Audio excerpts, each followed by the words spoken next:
Welcome to the Tone Surge channel. In this video, a review of the Harley Benton SC Custom 3 in a purple burst finish. I bought my version of this guitar on the Harley Benton website, harleybenton.com. This guitar comes in a variety of colors, including some black guitars, white, there's a gold top, a desert burst, and check out this cool ocean flame. So a lot of cool finishes. This guitar has brushed black hardware. You might think of it as sort of a gunmetal gray chrome. It's a good look. The fingerboard is roasted jatoba. I looked that up. It's Brazilian cherry wood that's known for an attractive appearance and for its durability and strength. So take a look at the fingerboard in this photo from their website. It has sort of a reddish tint. I've seen some online discussion about that, and some say that maybe it would look a little better if it were a darker fingerboard. The guitar that I received does have a dark fingerboard. I would have been happy either way, but I really enjoy the dark fingerboard that I received. I'll talk about that later. So also look at the far left of the guitar on the bass. You can see that the flame is angled upward toward the bridge. So before I received mine, I was really wondering how that would look. Mine has more of a horizontal flame, and you'll see that in a moment.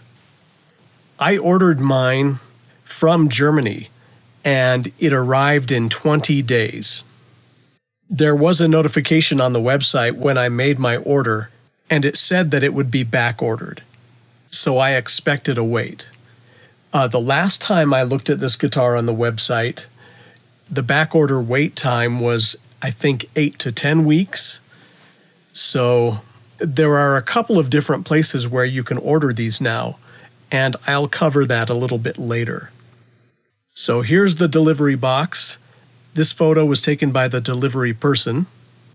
Little bit munched up, but fortunately there was another box inside of this that contained the guitar.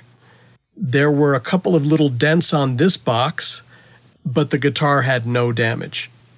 This little sticker is a nice touch. It was inside of the box. It says, "In case of emergency, rescue my guitars."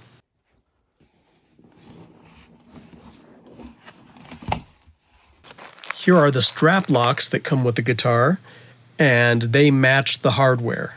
Nice touch. And a tool for adjustments. The guitar is covered by a soft wrap, and that's then covered by a plastic wrap. Here's the distinctive headstock with the custom emblem for the Custom 3 models. When I see this design, I see 3 diamonds, indicating perhaps that this is a Custom 3 guitar.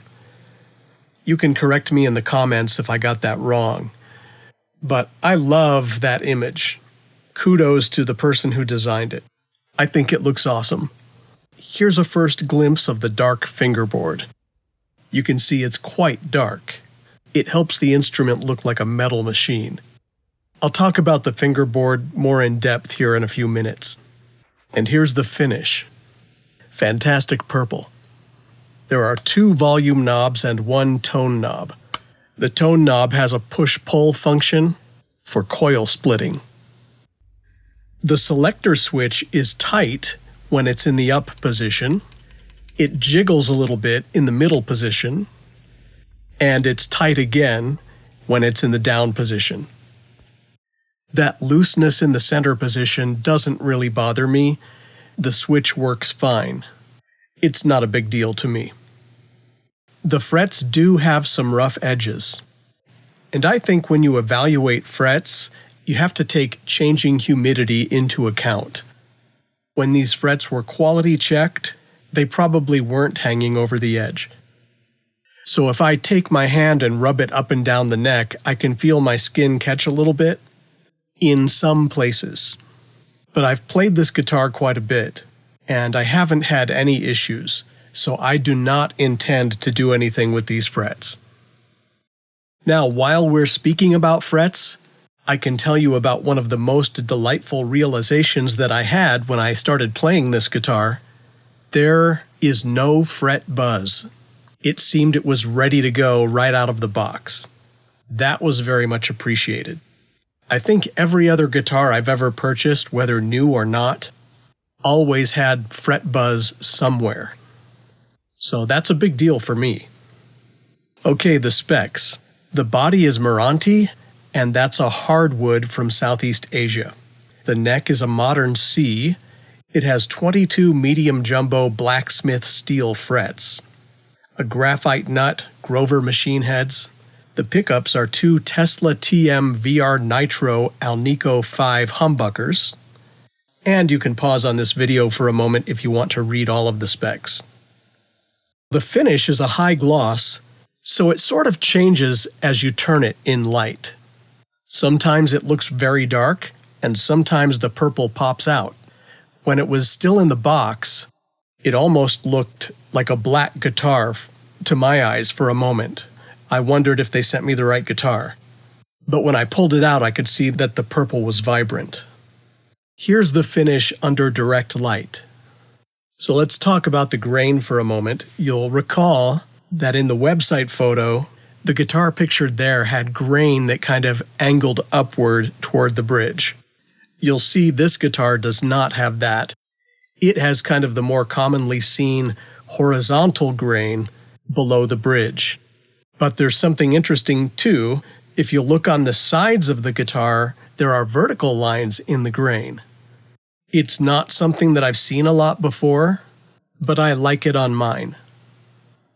Here's a top view of the headstock and a good look at the color of the hardware. I think the color of the hardware is sort of comparable to another guitar that I've seen. That would be the Gibson Les Paul Supreme.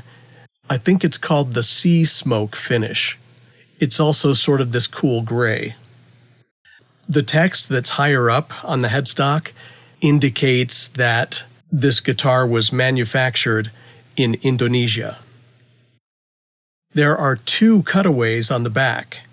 One is sort of an access cut, and the other is a belly cut.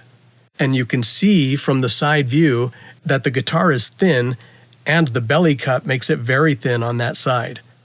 As a result, this guitar weighs 8.1 pounds, so very light. The cream binding looks fantastic against the purple in the finish. I purchased my guitar with a branded Harley Benton case. It's their light case. It's really nice. And I did a full review of the case, and you can see that on my channel. Now here's another view of the dark fingerboard.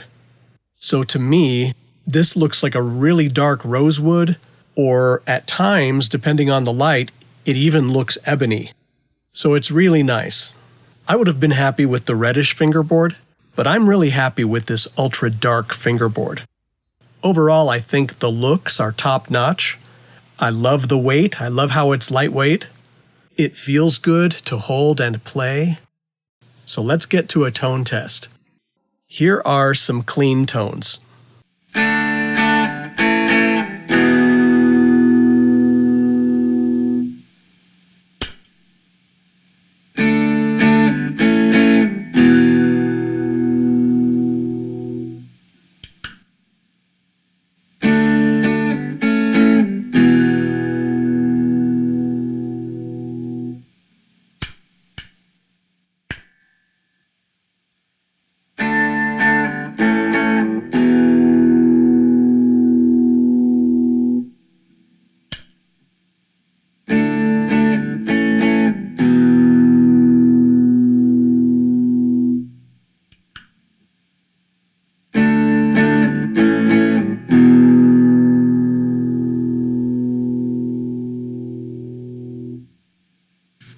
Here are some tones with distortion and some gain.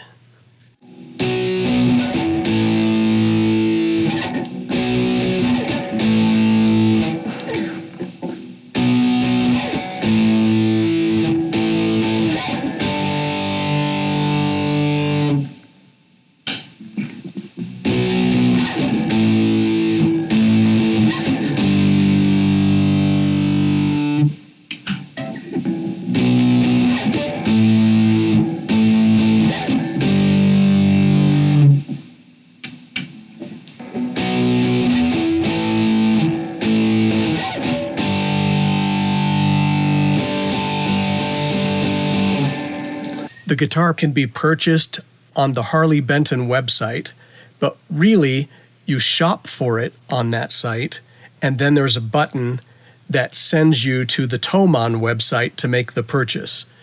Harley Benton is the in-house brand of Thomann. Thomann is spelled Thomann. If you don't know and you live in the USA, there is now a Harley Benton USA website. You can probably best find it by going to a search engine and typing Harley Benton USA. You'll probably find that the guitars on that site are a little more expensive than they are on the German version of the Harley Benton website. But at the time when I'm making this video, there's free shipping. So overall, if you live in the USA and you make a purchase via the USA site, you're going to save money. What I strongly suggest is that if you want to buy an instrument from this company, get in touch with a human being. They have very responsive support people. And so work with someone on their team to determine how to get the best price where you are. Like every other company in the world, they're dealing now with this tariff situation. And so there's uncertainty for a lot of companies, so do please contact a person before you make your payment. My feelings about this guitar that I bought: it's versatile, it gives me the chug and the grit that I often want. It is everything that I hoped it would be. Thank you for watching. I hope this was useful to you. Please consider liking and subscribing. I hope you have a good day.